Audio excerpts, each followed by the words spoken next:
जन्माष्टमी तो बहुत मस्ती की चल रही है आज, है ना। हर जगह कृष्ण कृष्ण करवा रहे हैं। जो डांस था, एक्चुअली जो ये कुचिपुड़ी डांस था फर्स्ट स्टार्टिंग में प्लान नहीं था। दूसरे थे लेकिन वो नहीं था, वो डांस नहीं था। अभी जब फर्स्ट वो आई डांस करने तो एकदम स्वामी जी के थॉट्स में चली गई। उनको कुचिपुड़ी कर्नाटक म्यूजिक बहुत पसंद था। तो बोलते जन्माष्टमी ऐसे कैसे हो सकती है, मेरे जो पसंद का वो नहीं होगा तो तुम लोग का कैसे होगा। तो इतना ब्यूटीफुल था वो कि अगर स्वामी जी होते तो मग्न हो जाते थे वो। तो ऐसा लगा कि हाँ स्वामी जी आपको एंजॉय करना था, आपने क्रिएट किया, कोई आके डांस कर दी। और यहाँ का जो माहौल है, फिर गुरुजी ने वृंदा को कृष्ण बना दिया।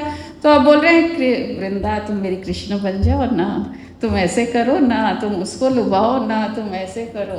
और जो आज गाने थे, एक प्रेम दीवानी एक दर्श दीवानी। कृष्ण पैदा हुए मस्ती, लेकिन इसके पहले क्या था। जब तक कृष्ण पैदा नहीं हुए तब क्या था, ये तो बाद की बातें हैं। जब कंस से कहा गया कि इनके देवकी और वासुदेव का जो 8वां पुत्र होगा वो तुम्हारा नाश करेगा क्योंकि तुम इतना अत्याचार कर रहे हो। आकाशवाणी जब हुई तब कंस कांप गया। वो सोचा उनके माँ इन दोनों को मार ही देता हूँ, वासुदेव और देवकी को। लेकिन वासुदेव देवकी की रिक्वेस्ट करते हैं, अरे वो तो 8वां पुत्र है ना, हमको अभी क्यों मार रहे हो, 8वां पुत्र होगा जब उसको मार देना, हमको तो जीने दो। तो वो कंस को बात अच्छी लगी, ठीक है बच्चे को ही तो मारना है, ठीक है तुम लोग जी लो, लेकिन अब मैं तुमको वो ज़िंदगी नहीं दूंगा जो तुम अब तक एंजॉय कर रहे थे, अब तुमको काल कोठड़ी में रहना पड़ेगा। और उन दोनों को काल कोठड़ी में डाल दिए। एक एक बच्चा पैदा होता गया, आपको सबको कहानी मालूम है। और उसको कंस मारता गया। उस टाइम सोचिए कि वहाँ कितना एक दुख भरा वातावरण होगा। वो जगह, वो गांव, वो शहर जहाँ कंस रहता था, जहाँ इतना अत्याचार करता था, कि सब बस एक ही सोचते थे कि आकाशवाणी हुई है ना कृष्ण की, उसके इंतज़ार में वो अपना समय काट रहे थे कि कब कृष्ण पैदा हुए और कब हमें मुक्ति दे। बार बार, क्योंकि अरे ये तो 8वां पुत्र, तो कितने साल जाएंगे हमको और अत्याचार सहना है कंस का। लेकिन क्योंकि पैदा होने वाला है, हमारे माइंड में किसी ने डाल दिया कि कोई आएगा जो हमें मुक्त करेगा इसके अत्याचार से, जो कंस को मारेगा। तो माइंड ये सब दुख को भूल के उसकी आस में लग जाता है। और 8वां जब कृष्ण पैदा हुए, वो कहानी भी आपको मालूम है। वासुदेव जी, रात को 12 बजे कोई टाइम है पैदा होने का, लेकिन देखो कॉस्मिक प्ले इतना परफेक्ट है कि रात को सैनिक जो है, जो जेल का जो देखभाल कर रहे हैं वो सोए रहेंगे। अगर दिन में होता तो पॉसिबल नहीं था। तो कॉस्मिक प्ले ये था कि जब सब सो रहे हैं, रात के 12 बजे कृष्ण पैदा हुए अंधेरे में, और वासुदेव जी चुपचाप, अपने आप दरवाजे खुल गए। क्योंकि ये जो आकाशवाणी हुई है तो वो प्रूफ भी तो होना है कि पक्का होगा वो बात। पूरे यमुना नदी पूरे उत्थान में, तूफान में, फिर भी वासुदेव जी उनको लेके गोकुल पहुंचते हैं। और गोकुल ऐसी जगह है जहाँ मस्ती है, सुख है, शांति है और सब कुछ है। और कृष्ण को वहाँ छोड़ के दूसरी यशोदा की बेटी को लेके आ जाते हैं। और जब कंस के हाथ बेटी लगती है तो फिर आकाशवाणी होती है कि अरे वो तो चला गया, वो तो आज़ाद हो गया, अब तुम्हारा अंत निश्चित है। ये कंस सुन के अब वो ढूंढने लगता है कि कहाँ गया कृष्ण, कहाँ गया कृष्ण, और कृष्ण को ढूंढने लगते हैं। हम सब भी जेल के काल कोठरी में पैदा हुए हैं, मतलब ये शरीर जेल है। हमारी जो आत्मा है वो उसके अंदर है, और उसको पार लगाना वासुदेव तो आएंगे नहीं, कृष्ण आएंगे नहीं, कौन आएगा हमारे लिए? एक गुरु ही आके हमको मुक्ति मोक्ष इस आत्मा को दे सकता है। ये शरीर रूपी जेल से छुड़ा के इस आत्मा को हमको मुक्ति दे सकता है। कृष्ण तो कब पैदा हो गए, हर साल हम जन्माष्टमी मनाते हैं और खुशियाँ मनाते हैं। अरे लेकिन कभी तो सोचो कि कितने कष्ट के बाद कृष्ण मिले उनको। तो हमको भी तो ये सोचना है कि कितने जन्म हम कष्ट पा चुके हैं, अब क्यों ना हम कृष्ण बन जाएं। जैसे वृंदा अभी कृष्ण बनी और मस्ती में मैं ये करा रही हूँ, मैं वो कर रही हूँ, हम भी वो कॉन्शियसनेस क्यों ना बन जाएं और सबसे करें हम मुक्त हैं, हम बहुत आज़ाद हैं। हम गोकुल नगरी कौन सी है हमारी? आज का जो रोड है वो प्रूफ है। वो समुद्र जो नहीं, जो यमुना नदी उत्थान में थी, वैसे ही आज हमारा रोड है, पूरा पानी कीचड़। अरे गाड़ी पहुंचेगी नहीं पहुंचेगी, लेकिन पहुंचे। और आप सब यहाँ गोकुल धाम में, स्वामी जी के धाम में, पूर्णानंदी के धाम में रंग रलियाँ, मस्ती। और मस्ती इतनी, स्वामी जी बहुत चाल चलते। कल तक बारिश, रात तक बारिश, और अभी देखो खिल रहा है पूरा जगह, धूप है, फूल है, सब है। तो अगर हम गुरु के पास पहुंच जाते हैं, जो तकलीफ की रात थी, जो तकलीफ़ें हमारे लाइफ में आई, गुरु के पास आते ही सब छंट जाता है। क्योंकि गुरु को मालूम है कि अब इसके दुख कैसे कम करना है, इसकी लाइफ कितनी अच्छी करना है। और we are waiting to celebrate. We are waiting to celebrate someone who is going to take away our hearts. तो कृष्ण को क्या कहा जाता है? चिच्चोर। गुरु भी हमारे हार्ट पे ही वार करता है, वो हमारे हार्ट को ही इन्फ्लुएंस करता है। अरे भावना, जो डांस था मीरा का, मैं दर्शन, वो क्या कभी कृष्ण को देखी थी? राधा तो कृष्ण के साथ रही, लेकिन मीरा ने कभी देखा नहीं था, सिर्फ सुना, समझा और अपनाया। वैसे ही जब हम गुरु के पास जाते हैं, उनका ज्ञान, उनका आशीर्वाद, उनका प्यार, उनका हर चीज, हर वाक्य हमारे लिए उस मुक्ति की ओर लेके जाता है। तो कृष्ण ये रूप में है, कृष्ण ये रूप में है, कृष्ण स्वामी जी के रूप में है। हर कोई अगर ये गोकुल धाम आ गया, कृष्ण ही कृष्ण है। इतने कृष्ण हैं यहाँ पे कि सिर्फ मस्ती है भाई यहाँ पे। उस छोटा सा बच्चा इतना चिच्चोर, इतना बदमाश कि कभी मक्खन चुरा रहा है, तो कभी कोई के कपड़े चुरा रहा है, तो कभी कुछ कर रहा है। लेकिन उसकी लाइफ में भी प्रॉब्लम्स आए। कंस अलग अलग रूप में कोई ना कोई राक्षस को भेजा उसे ख़त्म करने के लिए, लेकिन हर टाइम कृष्ण उस पर विजय पाए। वैसे ही हमारे लाइफ में प्रॉब्लम्स आते रहते हैं, हमारे प्रारब्ध के कारण प्रॉब्लम्स आते रहते हैं। जब हम गुरु के शरण हो जाते हैं, कृष्ण के शरण हो जाते हैं, तब कृष्ण सबको बचाने के लिए सब वार खुद पे ले लेता है और सबको मुक्त कर देता है।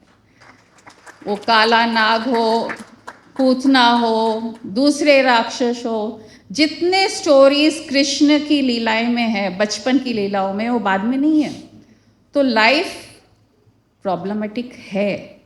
और जब तक गुरु से नहीं मिले, हम बच्चे पैदा ही नहीं हुए हैं, क्योंकि आत्मा अभी तक मिली नहीं है। जैसे ही आत्मा ज्ञान की ओर बढ़ती है, भक्ति की ओर बढ़ती है, गुरु की तरफ जाती है, तब उसका जन्म होता है। जन्माष्टमी मतलब उस जन्म 8 विकार, 8वें पुत्र थे कृष्ण, बाकी 7 को मारा गया, कृष्ण जिंदा रहे। तो जो 7 मारे गए, वो हमारे जो भी अच्छे एस्पेक्ट्स नहीं थे, हमारे एटीट्यूड के, हमारे जो लोगों को तकलीफ दे रहे थे उनको मरना पड़ेगा, पहले उनको खत्म होना पड़ेगा, तभी हम कृष्ण मुक्त, कृष्ण कॉन्शियसनेस हो सकते हैं। नहीं तो नहीं, नहीं तो पहला पुत्र ही कृष्ण हो सकता था, क्यों नहीं हुआ? 8वां पुत्र, और उसने किसको मारा? उसके मामा को, कंस मामा को, क्योंकि वो इतना अत्याचार कर रहे हैं। और हमको कंस क्या सिग्निफाई करता है? ईगो, क्योंकि वो हर चीज ईगो से ही कर रहा था ना, कि मैं ही सब कुछ हूँ, मैं ऐसा हूँ, मैं वैसा हूँ। तो हमको कोई को मारना नहीं है फिजिकली, यहाँ पे वो कृष्ण को करना पड़ा। हम कृष्ण कॉन्शियसनेस कोई को नहीं मानना है, हमारे अंदर का ईगो का सर्वनाश करना पड़ेगा, दूसरे का ईगो का नहीं। खुद के ईगो का सर्वनाश करेंगे तब कृष्ण पैदा होगा, तब कॉन्शियसनेस, मुक्ति, मोक्ष और गोकुल धाम आपके लिए रेडी है, वेट कर रहा है, मस्ती कर रहा है। और आज जो यहाँ शिवलिंग डांस वहीं हुआ था, फर्स्ट डांस, तो थोड़े साल पहले यहाँ एक प्ले हुआ था जिसमें शिवजी रास लीला देखने आते हैं कृष्ण की, और उसमें वो छुप के आते हैं, वेश बदल के आते हैं, कि मैं देखता हूँ कि ये कृष्ण करता क्या है रासलीला में। सुना तो बहुत है लेकिन मेरे को देखना है। तो एक औरत के रूप में आते हैं और एंड में कृष्ण पहचान लेते हैं कि वो आए, अरे आपको देखना था ना, आ जाते अपने रूप में। तो आज एक्चुअल शिवलिंग के सामने पूरी रासलीला हुई है। तो गुरु ये पॉसिबल कर देता कि अरे छुप के छुपाने की बात क्या है, सब मैं तुम्हारे लिए क्रिएट कर दूंगा। स्वामी जी की लीला तो लीला ही है। फिर आरती के लिए गए अपन, हमको राधा कृष्ण की मूर्ति दी गई वहाँ पे। पहले हमको गुरुजी ने कहा कि यहाँ दे देना, फिर वो वहीं ला के, उनसे वेट नहीं हो रहा था सीनियर जी से, अभी दे देता हूँ। फिर गुरुजी बोले ठीक है स्वामी जी के सामने रख दो। तो ऐसा लगा कि शायद मैं और गुरुजी राधा कृष्ण होंगे कभी, जो कभी नहीं मिल पाए। उनके शरण में आते ही हम हस्बैंड वाइफ हैं, जो एक नहीं मिला था हमको दर्जा उस जन्म में, आज वो दर्जा हम एंजॉय कर रहे हैं। तो गुरु के सामने कुछ भी पॉसिबल है, कैसे भी वो क्रिएट कर लेता है, सिर्फ सरेंडर होने की देरी है। गोविंद बोलो, हरि गोपाल बोलो, गोविंद बोलो, हरि गोपाल बोलो, कथा रमण हरि गोपाल।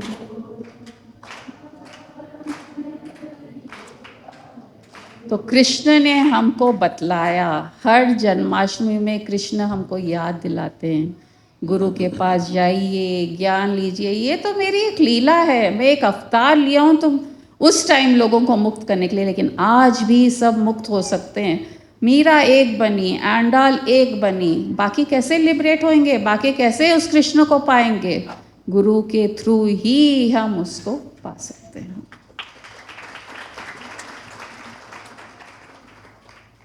ग्लानिर्भवति भारत, अभ्युत्थानम् अधर्मस्य, तदात्मानं सृजाम्यहम्, परित्राणाय साधूनां विनाशाय दुष्कृताम्, धर्म संस्थापनार्थाय संभवामि युगे युगे।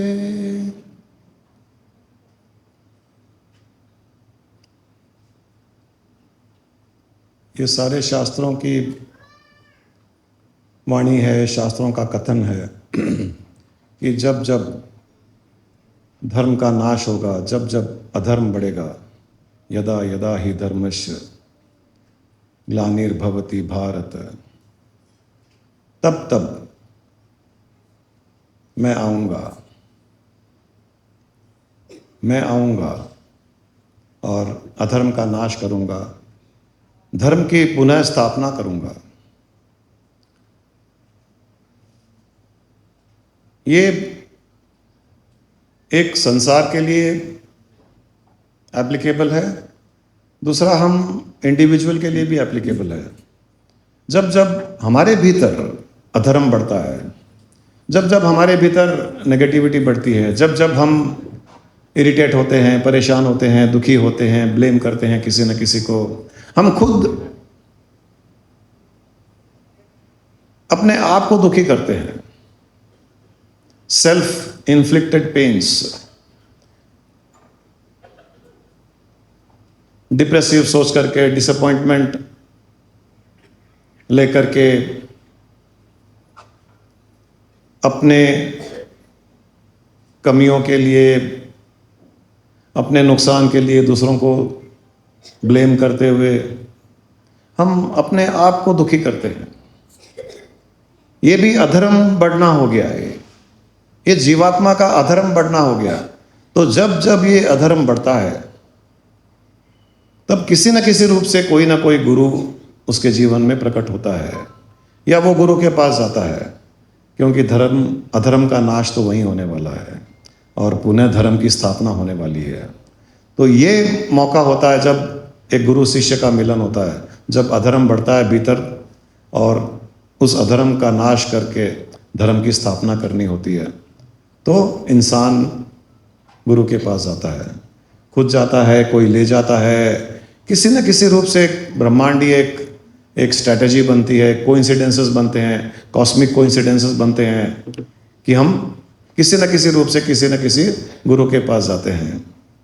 यहाँ जितने भी हम बैठे हैं, अगर हम हमारी पास्ट लाइफ देखें तो कहीं ना कहीं हम बहुत ईगोइस्टिक थे, कहीं ना कहीं बहुत गुस्से वाले थे, कहीं ना कहीं ऐसी नेगेटिविटीज़ थी, कहीं ना कहीं ब्लेम गेम था, हम दूसरों को दोष देते थे, रोते थे, डिप्रेसिव होते थे। हर एक जो काफ़ी समय से जुड़े हुए हैं, हर कोई अपने जीवन को पीछे देखेगा तो मिलेगा कि हम ऐसे ही थे। तो वो वैसे होना अच्छा भी है, क्योंकि अगर वैसे नहीं होते तो ऐसे नहीं होते। अगर हम कीचड़ में गिरेंगे नहीं, कीचड़ लगेगा नहीं, गंदे होंगे नहीं, तो स्विमिंग पूल में स्नान करने भी नहीं जाएंगे। तो स्विमिंग पूल में स्नान करना है तो थोड़ी कीचड़ तो लगानी पड़ेगी अपने ऊपर। तो भगवान भी हमारे भीतर अधर्म को बढ़ाता है, वो इसलिए कि उसी जन्म में उस अधर्म का नाश हो जाए। अगर कंस जब पैदा हुआ था तो ऐसा नहीं है कि कंस को मारने के लिए भगवान 10 जन्म के बाद में आए थे। तो कंस को मारना था तो उसी जन्म में कृष्ण को आना पड़ा। तो वैसे ही जब हमारे भीतर नेगेटिविटी बढ़ती है, हमारे भीतर बहुत गुस्सा होता है, हम बहुत परेशान होते हैं लाइफ में, तो सेलिब्रेट करना चाहिए कि अब टाइम आ गया, अपना अच्छे दिन आ गए, अब अच्छे दिन आ गए, अब कुछ ना कुछ तो ऐसा होने वाला है, ये होने वाला है। क्योंकि ये इस संसार का नियम है, जहाँ जहाँ जिसके भीतर अधर्म बढ़ेगा उसका नाश करने के लिए किसी न किसी भगवान को आना पड़ेगा। वो भगवान उसकी आत्मा ही होगी, भगवान गुरु रूप से होगा, भगवान और किसी रूप से होगा, वो होना ही पड़ेगा। भगवान कृष्ण को 8वां अवतार माना गया है। 7 अवतार कौन है? ये 7 अवतार कौन है? ये 7 अवतारों को ऐसे माना जा सकता है कि हमारे जीवन में 7 गुरु होते हैं, हमारे जीवन में 7 गुरु माने जाते हैं। पहला गुरु होता है हमारे माता पिता, जो हमें पैदा करते हैं, वो हमारे सबसे पहले गुरु माने जाते हैं। पैदा कर दिया, संसार में लेके आ गए, पालन पोषण किया, बड़ा किया, खिलाया पिलाया, ये माता पिता का कर्तव्य है, इन्हें सबसे पहला गुरु माना जाता है। दूसरा गुरु कौन है? जब एक बच्चा पैदा होता है तो 2-3 महीने के लिए एक दाई को रखी जाती है। मेरे ख्याल से सभी के घरों में एक मेड कहिए उसको, एक दाई का पहले नायण कहा जाता था, या जो बच्चे का मालिश करती है, वो एक्सपर्ट होती है उसमें, वो बच्चे को बहुत ध्यान रखती है, क्योंकि इतना कोमल है वो बच्चा, उस दाई को पता है कि इस बच्चे को कितना मालिश करना, कितनी बार करना, उसको सुलाना, उसको उठाना। माँ को तब तक ये एक्सपीरियंस नहीं है कि इस छोटे बच्चे को कैसे मैं पालूं, इतना कोमल है, इतना नाजुक है वो। तो दाई को रखा जाता है कि इसको थोड़ा तैयार कर, इसकी हड्डियों को तैयार कर, इसको थोड़ा सुलाना, इसको उठाना। वो बताती है ऐसे उठाओ, ऐसे रखो, ऐसे गोदी रखो, ऐसे मत सुलाओ, ऐसे सुलाओ, ऐसे छाती से लगाओ उसको, ऐसे दूध पिलाओ।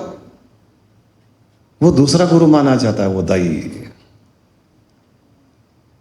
बच्चे के लाइफ में वो दाई दूसरी गुरु है। तीसरा गुरु है जो नामकरण करता है। एक बच्चे का नामकरण होता है 4-6 महीने के बाद में, 3 महीने के बाद में, जब भी उसको तीसरा गुरु माना जाता है, क्योंकि उसने हमें एक नाम दिया जिस नाम से हम संसार में जाने जाएंगे। बिना नाम के हम संसार में कैसे जाने जाएंगे? तो वो हमें नाम देता है, वो तीसरा गुरु माना जाता है जो हमें नाम देता है कि इस नाम से तुम अब संसार में जाओगे, संसार में जाने जाओगे। इसलिए हम सब का कोई ना कोई नाम होता है, हम सबका एक नाम होता है। उस नाम से ही हम व्यवहार करते हैं, उस नाम से हम जानते हैं, उस नाम से हम कल्पना करते हैं, उस नाम से हम क्षमा याचना करते हैं, उस नाम से हम उसके लिए प्रार्थना करते हैं। तो हमें एक नाम दिया गया है। यह हमारा तीसरा गुरु। चौथा गुरु होता है जो यज्ञोपवीत करता है या हमें अक्षर देता है या पढ़ाता लिखाता है। वो चौथा गुरु है जो हमें स्कूल में, कॉलेज में, कोई ब्राह्मण परिवार में पैदा होता है तो उसको यज्ञोपवीत होता है। और दूसरे जो होते हैं वो यज्ञोपवीत नहीं करते हैं तो स्कूल में जाते हैं, पढ़ते हैं, लिखते हैं। तो वो चौथे गुरु है जो हमें हर विषय के बारे में पढ़ाते हैं, हमको समझाते हैं ये दुनिया क्या है, हिस्ट्री क्या है, ज्योग्राफी क्या है, केमिस्ट्री क्या है। हमको जो पढ़ाते हैं वो चौथे गुरु माने जाते हैं। हमारी बुद्धि को वो तैयार करते हैं कि अब संसार में तुम्हें जीना है, तो संसार में कुछ करना है, तो तुम्हें ये सब इन्फॉर्मेशन चाहिए। कोई आईटी में जा रहा है, कोई इंजीनियर बन रहा है, कोई अकाउंटेंट बन रहा है, कोई लॉयर बन रहा है। ये सब की मिली भगत है संसार चलाने के लिए। तो वो चौथा गुरु माना जाता है जो हमें पढ़ाता लिखाता है। पांचवा गुरु वो होता है जो हमें मंत्र दीक्षा दे करके भगवत प्राप्ति के रास्ते पर लगाता है। ये पांचवा गुरु है। यहां से हमारी आध्यात्मिक यात्रा शुरू होती है। जिसने मंत्र नहीं लिया, जो गुरु के पास में नहीं गए, जिन्होंने दीक्षा नहीं ली, वो अभी तक भगवान के रास्ते पर चले ही नहीं। वो भगवान की भगवत प्राप्ति के रास्ते पर चले नहीं। वो 4 गुरुओं के ही जो सिखाया गया उसी के अनुसार जीवन जी रहे हैं। मंत्र लेना का अर्थ है सत्संग सुनना, गुरु की वाणी सुनना, वो भी मंत्र दीक्षा ही है। कोई खास मंत्र लेने की आवश्यकता नहीं है, लेकिन गुरु को हम समर्पित हो जाते हैं, हम शिष्य बन जाते हैं। वहाँ से हमारी आध्यात्मिक यात्रा शुरू होती है। ये पांचवा गुरु है। ये छठा गुरु है जो हमें शास्त्रों के बारे में बताता है कि वेद है, ये पुराण है, ये श्रीमद् भागवत है, ये श्रीमद् गीता है। गीता में 700 श्लोक है, वेद में 1,00,000 श्रुतियाँ हैं, उनके बारे में हमें बताता है। भागवत में भगवान की कहानियाँ हैं, वो कब पैदा हुए, उनके कौन से अवतार है, क्या क्या लीलाएं की, ये सारी जो हमें जो बातें बताई जाती है वो छठा गुरु है। वो सातवां गुरु जो इन सारे शास्त्रों का निचोड़ हमें देता है और हमारे स्वरूप के बारे में बताता है। ये सातवां गुरु है। ये बहुत हाईएस्ट में आता है, ये लास्ट में, कि तुम कौन हो। तुम ये शरीर, मन, इंद्रियां, बुद्धि नहीं हो। ये संसार मायावी है, ये सत्य नहीं है। सत्य तुम्हारा स्वरूप है, चेतना है, कॉन्शियसनेस है। तुम वो हो, तुम ये नहीं हो। ये सातवां गुरु शास्त्रों के परे, ये इंजीनियरिंग के परे, अकाउंटेंट्स के परे, लॉयर के परे, हर चीज के परे सातवां गुरु ये ज्ञान देता है हमें, जो हमें शुद्ध ज्ञान देता है। और केवल यही बात करता है हर बार भृंगी कीड़े के जैसे, तुम आत्मा हो, तुम चेतना हो, तुम मुक्त हो, तुम कर्म नहीं करते हो, तुम ये शरीर नहीं हो, तुम इंद्रियां बुद्धि नहीं हो। ये बहुत बड़ा रोल है सातवें गुरु का। ये इतना हमारे कान में भृंगी कीड़े के जैसे भुर भुर भुर भुर ज्ञान को हमारे कानों में उसकी ज्ञान की आवाज, ज्ञान की तरंगें इतनी डाल देता है कि ये 7वें गुरु के पश्चात हमारे भीतर 8वां अवतार पैदा होता है। हमारी चेतना प्रकट होती है। वो चेतना प्रकट होकर के कहती है कि मैं हूं, मैं वो हूं, वो है कृष्ण अवतार। जब हम उसमें स्थित हो जाते हैं, स्थित होकर के हम उस चेतना से सारे संसार में भ्रमण करते हैं, उस चेतना के ज्ञान से हम व्यवहार करते हैं। हर कार्य हम चेतना में स्थित होकर के करते हैं। मन बुद्धि इंद्रियों के परे, शास्त्रों के परे, सांसारिक नॉलेज के परे, हर चीज के परे, उस चेतना के द्वारा हम जब संसार में भ्रमण करते हैं, संसार में व्यवहार करते हैं, तो मान लीजिए कि आपके भीतर का कृष्ण पैदा हो गया है। ये है जन्माष्टमी। ये जन्माष्टमी का सही अर्थ है। जिस दिन भी आपके भीतर का कृष्ण, जिस दिन भी आपके भीतर की कृष्ण रूपी चेतना जाग जाती है, वो है 8वां अवतार। उस 8वें अवतार को प्रकट करने के लिए इन 7 गुरुओं की आवश्यकता होती है। तो कहीं पर भी कोई कमी गलती नहीं रही। हम पैदा हुए, हम दाई के हाथों में मालिश करवाए, और वो भी दाई भी देखिए, वो बच्चे को जब मालिश करती है तो कोई ना कोई लोरी गाती है, कुछ गाना गाती है, कोई भजन गाती है, कुछ ना कुछ करती है वो, और बहुत प्यार से देखती है। छोटा बच्चा है, उसको बहुत प्यार आता है। वहाँ से वो प्यार हमारे भीतर आना शुरू होता है। एक दाई भी हमारे भीतर के प्रेम को जगाती है वो। फिर धीरे धीरे संसारिक कार्य, नाम, पढ़ाई लिखाई, फिर शास्त्र आदि। कई लोग यहीं तक रुक जाते हैं, 4थे गुरु तक। संसार के बारे में जान लिया, संसार में रह गए, संसार में कमाई कर रहे हैं, संसार में जी रहे हैं, अपने कर्तव्य पूरी कर रहे हैं, अपनी जिम्मेदारियां पूरी कर रहे हैं। बूढ़े हो गए, बच्चों की शादियां हो गई, पोते पोतियां हो गई, उनके बच्चे हो गए, मर गए, खेल खत्म, मूवी खत्म।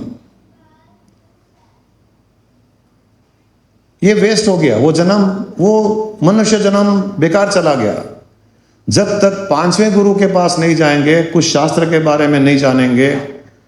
हमको कभी भी शास्त्र के बारे में पता नहीं था, क्योंकि गुरु ही नहीं थे कोई, और गुरु में श्रद्धा भी नहीं थी। अब वो कौन से पुण्य कर्म है या पाप कर्म है या कितना अधर्म बड़ा होगा अंदर कि गुरुओं को हमारे जीवन में आना पड़ा। पूरा अधर्म ही था ना, एथिस्ट थे आप। हाँ, मैं तो एथिस्ट था। मैं तो भगवान को मानता ही नहीं था, अभी भी नहीं मानता हूँ, अभी भी नहीं मानता हूँ। उसको नहीं मानता हूँ जो पत्थर से बना हुआ है, लेकिन जो चेतना से बना हुआ है उसको मानता हूँ मैं। जो चेतन भगवान है उसको मानता हूँ मैं, उसके दर्शन करता हूँ, उसको प्रेम करता हूँ, उसको प्रणाम करता हूँ, उससे प्रार्थना करता हूँ, उसे गले लगता हूँ। चेतन से करता हूँ, पत्थर से नहीं। लेकिन अब पत्थर से भी करने लगे क्या, क्योंकि पत्थर में भी चेतना ही दिखने लग गई। अब प्रॉब्लम ये हो गया, हमारे 7वें गुरु ने ऐसी दृष्टि दे दी। पहले तो मतलब मंदिर में भी नहीं जाता था, अब मंदिर में जाता हूँ, अच्छा भी लगता है, लेकिन वहीं तक रुका हुआ नहीं है। उसमें भी चेतना के दर्शन है। ये कोई भगवान है, ये शक्ति है, ये सिद्धि है, ये हम पर कृपा करेंगे, उसके लिए नहीं है। वो तो हम दोनों एक ही है, उल्टा एक नहीं है, हम उससे बेटर है। क्योंकि वो तो जेल में है, वो पंडितों के वश में है। पंडित उठाएगा तो उठेंगे, घंटी बजाते हैं भगवान को उठाने के लिए। जैसे हमारे अलार्म बजती है, वैसे भगवान को उठाने के लिए। अरे बेवकूफ, भगवान कभी सोता ही नहीं है। अब इन अज्ञानियों को कौन बोलेगा? वो उनको नहलाते हैं, कपड़े पहनाते हैं। मतलब भगवान इतने असहाय है, अपने आप कपड़े भी नहीं पहन सकते, अपने आप नहा नहीं सकते। हमको कौन नहलाता है? दो महीने के थे तो कोई ना कोई नहलाता था, 6 महीने के नहलाता था। अब बड़े हो गए तो बड़े होने के बाद भी नहलाएगा क्या कोई? बड़े होने के बाद में हम अपने आप नहलाते हैं, नहाते हैं। शावर के नीचे खड़े हो गए, नहा लिए, कपड़े बदल लिए। अब उस भगवान को तो पंडित ही नहलाएगा, पंडित खाना खिलाएगा, पर्दा लगाएगा, सुलाएगा, उठाएगा। हमको बेवकूफ़ बनाने के लिए। अभी भगवान सो रहे हैं, अभी भगवान उठ गए, अभी भगवान को स्नान करा रहे हैं, अभी भगवान को कपड़े बदल रहे हैं, अभी भगवान का श्रृंगार कर रहे हैं। ये सारा कार्य हम अपने लिए रोज करते हैं और ये असली चेतन भगवान है। हम सही में सोते हैं, हम सही में जागते हैं, हम सही में स्नान करते हैं, हम सही में अपने कपड़े बदलते हैं, हम सही में अपना श्रृंगार करते हैं। आज कितने लोग, इनको देखिए क्या श्रृंगार करके आए हैं। इनसे अच्छा भगवान कौन हो सकता है? उस भगवान से ज्यादा श्रृंगार ये भी, इस भगवान से ज्यादा बढ़िया भगवान कौन हो सकता है? हम इस भगवान को छोड़ करके उस भगवान जो एकदम निर्बल ऐसा है, किसी के वश में, वो उठाया तो अब कल के दिन घंटी नहीं बजाई, पंडित भूल गया घंटी बजाना, मतलब भगवान भी सो रहे अब। ये भगवान घंटी बजे नहीं बजे भूख लगते उठ जाता है और पर्दे के भीतर भी नाश्ता नहीं करता है, पर्दा खोल के नाश्ता करता है। अरे हटाओ इसको, उसको खुली हवा चाहिए। हम कितने दिन एक कमरे में बंद रह सकते हैं? नहीं रह सकते। लेकिन वो तो सालों से कमरे में बंद है, वो बेचारे बाहर ही नहीं निकलने देते उनको। बाहर निकलते दरवाजा बंद कर देते हैं, पट बंद कर देते हैं, कहीं बाहर नहीं चला है अंदर वाले भगवान। हम बाहर किस लिए जाते हैं? खुली हवा में जाते हैं, पेड़ के पास जाते हैं, बगीचे में जाते हैं, क्योंकि हम रियल के भगवान हैं। हमारे भीतर की आत्मा को चाहिए, हमारे भीतर की आत्मा को फ्रेश एयर चाहिए, सुंदर दृश्य चाहिए, श्रृंगार चाहिए, चलते फिरते जीव चाहिए। क्योंकि चेतना तो चलते फिरते वाले में है ना, स्थिर वाले में तो थोड़ी है। जिस दिन हमारी दृष्टि में ये हो जाएगा, सातवें गुरु की बात मान लो, हर जगह चेतना को देखो, हर चीज में चेतना को देखो, बहुत जल्दी आपकी खुद की जन्माष्टमी मनाई जाएगी। हम दूसरे की जन्माष्टमी मना रहे हैं, लेकिन वो कृष्ण भी ये कहना चाहते थे कि ये मेरी जन्माष्टमी, यहाँ तक रुको मत, अपनी अपनी जन्माष्टमी मनाओ। अपने अपने भीतर में 8वें अवतार को प्रकट होने दो, उसको प्रकट करो। ये उनका संदेश है, जिनको सारी दुनिया एक कृष्ण रूप से जानती है, उनकी आरती करती है, उनकी पूजा करती है। उनका संदेश गीता में पढ़ लो तो उनका संदेश यही है कि मेरी उपासना, मेरी पूजा करने से कुछ नहीं होगा। तुम्हारे भीतर जिस दिन कृष्ण जाग जाएगा, उस दिन मेरी उपासना, मेरी पूजा मानी जाएगी सही मायने में। तो हमें रुकना नहीं है, न दूसरे गुरु, न तीसरे गुरु, न चौथे गुरु, न 5वें, न 6ठे, न 7वें गुरु तक।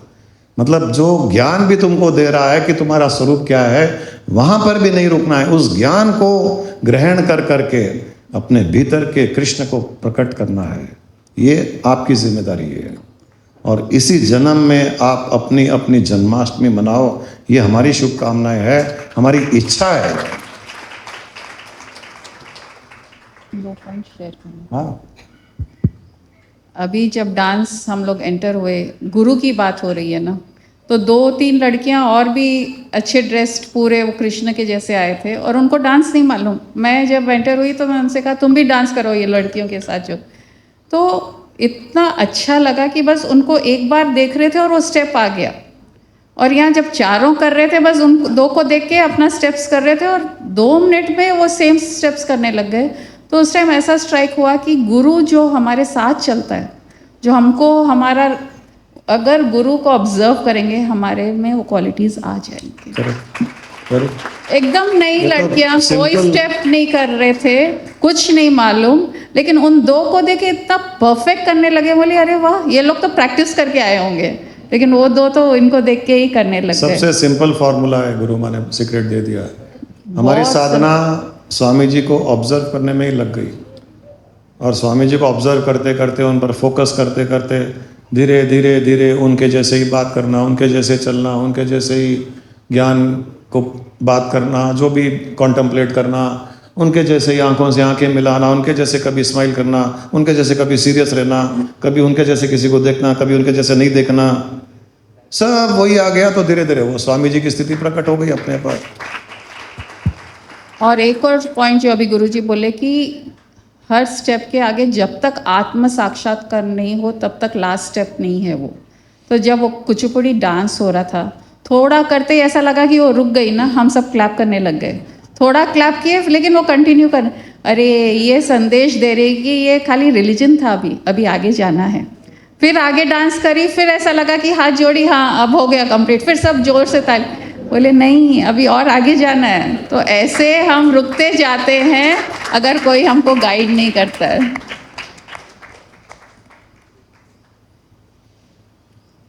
कृष्ण जब छोटे थे तो एक बार बाल योगी का रूप धारण करके ऐसे ही घूम रहे थे, तो राधा आ गई सामने। और राधा ने कहा कि बहुत अच्छा कॉन्वर्जेशन है इनका, ध्यान से सुनिएगा। राधा कहती है, घर तज जंगल छोड़कर, घर तज जंगल भटक रहे हो, क्या यह युक्ति बिचारी है। कृष्ण को कहती है, जो बाल योगी बनकर के आए, कि घर तज जंगल भटक रहे, क्या यह युक्ति बिचारी है। मतलब कभी घर में रहते हो, बदमाशियां करते हो, नटखटपना करते हो, सबको सताते हो, कभी बाल योगी बन करके साधु के जैसे घूम रहे हो जंगल में, फिर कभी घर में रह रहे हो, कभी जंगल जा रहे हो, क्या यह युक्ति बिचारी है, क्या ये सही है। तुम दोनों जगह खेल रहे हो, या तो घर में रहो या जंगल में रहो, ये नाटक क्यों कर रहे हो, क्या ये ठीक है। तो कृष्ण कहते हैं, घर तज जंगल जो एक न समझे वो अनाड़ी है। कि जो घर को और जंगल को जो एक नहीं समझेगा वो योगी नहीं, वो अनाड़ी है। घर में भी जो रह रहा है जंगल में भी एंजॉय कर रहा है। घर में रह रहा है मतलब घूम रहा है, फिर रहा है, खा रहा है, रेस्टोरेंट जा रहा है, होटल जा रहा है, घूम रहा है, जंगल में भी जा रहा है, ध्यान भी कर रहा है, ज्ञान भी ले रहा है, कॉन्टम्पलेट कर रहा है, निधि ध्यासन कर रहा है, सत्संग भी जा रहा है। ये जो दोनों कर रहा है वो योगी है। जो घर तक जंगल को एक न समझे वो योगी नहीं, अनाड़ी है। मतलब जो साधु घर छोड़ के चले गए, जंगलों में चले गए, या वैराग उत्पन्न करके चले गए, परिवार को छोड़ के चले गए, अरे वो योगी थोड़ी है। योगी तो पूर्ण होता है, योगी कंप्लीट होता है, उसको योगी कहा जाता है। कि घर तक जंगल को जो एक न समझे वो योगी नहीं, अनाड़ी है। मैं घर में भी रहूं, मैं जंगल में भी रहूं, कहीं भी रहूं, क्योंकि मैं योगी हूं, मेरे लिए सब एक बराबर है। तो राधा बोलती है, योगी तो तंत्र मंत्र द्वारा बहुत चमत्कार दिखाते हैं। तुम कौन से योगी हो। योगी तो तंत्र मंत्र द्वारा बहुत चमत्कार दिखाते हैं। ये राधा कहती है कि तुम अपने आप को योगी बोल रहे हो।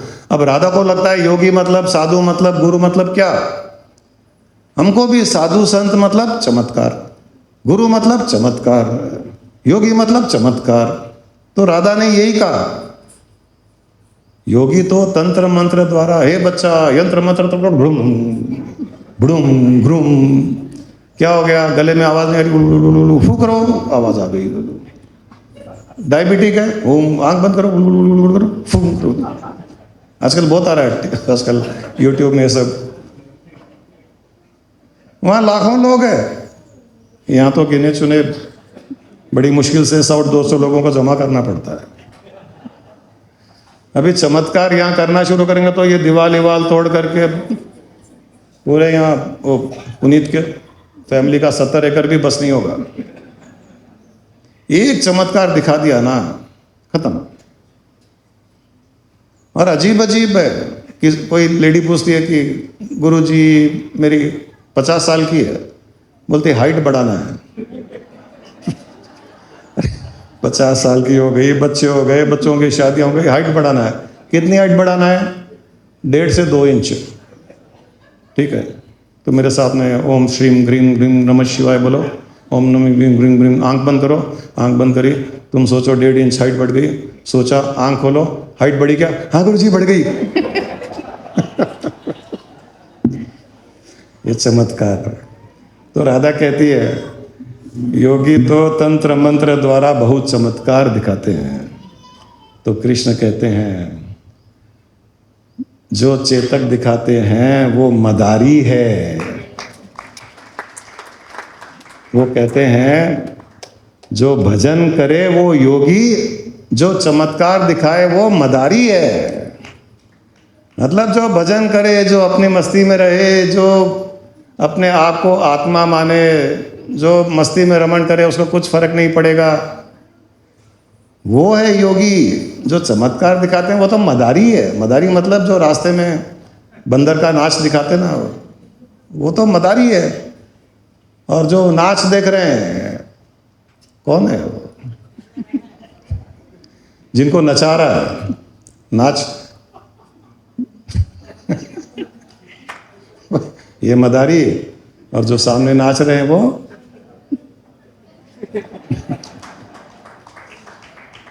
तो मुझे तो अच्छा लगता है यहाँ वो वाले न मदारी है न बंदर है, क्योंकि यहाँ कोई भी चमत्कार के लिए नहीं आता।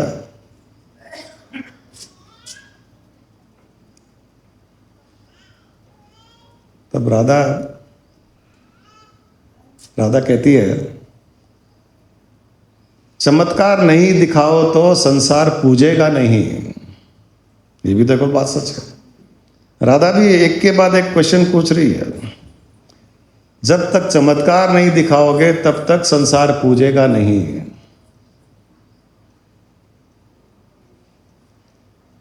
और जब तक भिक्षा नहीं लोगे तब तक तुम भोजन मिलेगा नहीं। चमत्कार दिखाओगे तो संसार पूजेगा, संसार पूजेगा तो भिक्षा देगा संसार, तभी तो तुम्हारा काम चलेगा।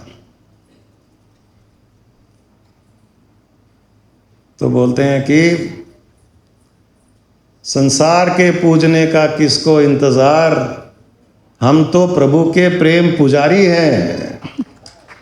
हमको संसार के पूजने से क्या मतलब है? हम तो प्रभु के प्रेम पुजारी है, हो गया हमारा काम बस। वही तो योगी है जो प्रभु का प्रेम पुजारी है। संसार के पूजने वालों का क्या, आज पूजे कल धक्का मार के निकाल देते हैं, आज पूजे कल जेल में उठाल के डाल देते हैं। ये संसार पर ज़्यादा विश्वास मत करो। इनके पूजने पे फंस जाओगे ना तो गए काम से, दूर रहो। संसार के पूजने से दूर रहो, प्रभु के प्रेम पुजारी हो जाओ। तो राधा कहती है बातें तो ऐसे करते हो जैसे बहुत बड़े धनवान हो।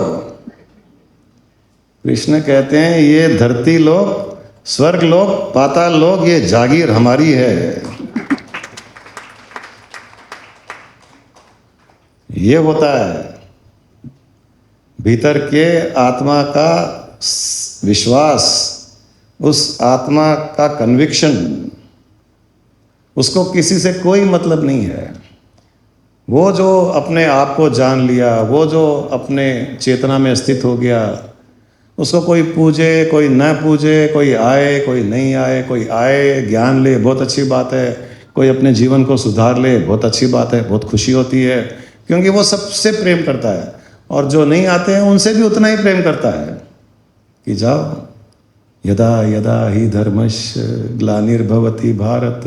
तेरे भीतर जब अधर्म बढ़ेगा तो तुझे भी कोई ना कोई रूप में गुरु मिलेगा तेरा अधर्म का नाश करने के लिए और धर्म की स्थापना करने के लिए।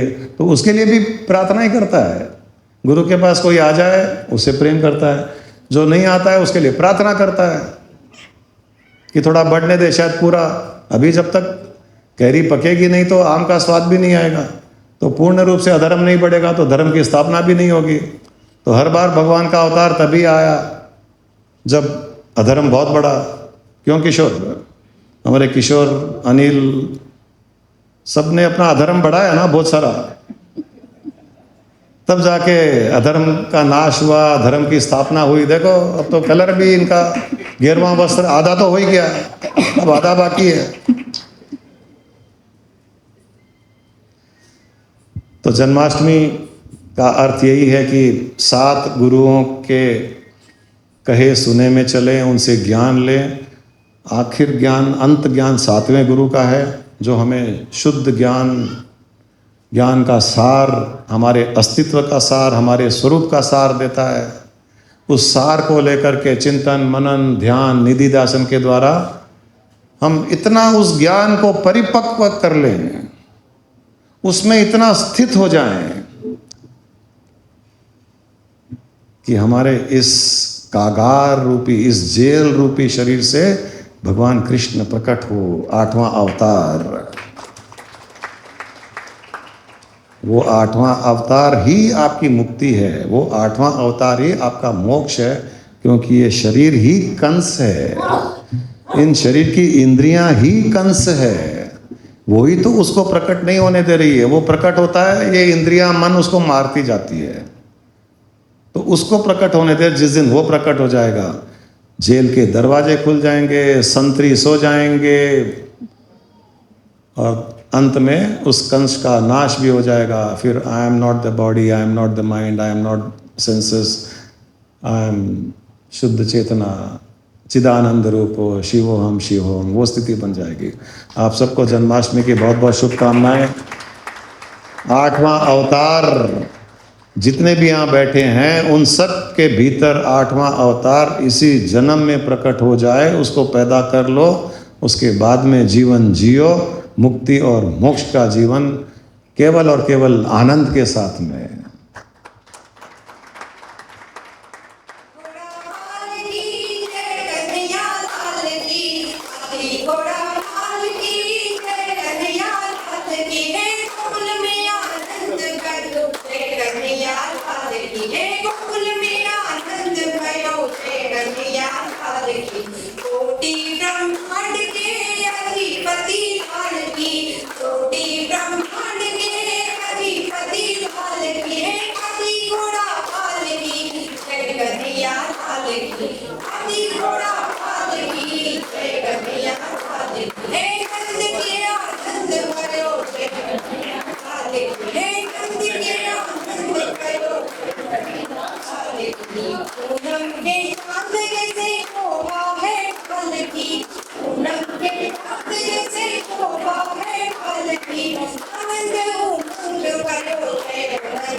ब्रह्मा विष्णु सदा शिवाय, हर हर हर हर महादेवाय। ब्रह्मा विष्णु सदा शिवाय, हर हर हर हर महादेवाय, हर हर हर महादेवाय। ब्रह्मा विष्णु सदा शिवाय, हर हर हर हर महादेवाय। जय गुरु ओंकारा, हर हर हर हर, जय गुरु ओंकारा। ओम गुरु ओम गुरु ओम गुरु ओम गुरु। ॐ सर्वमङ्गलमाङ्गल्ये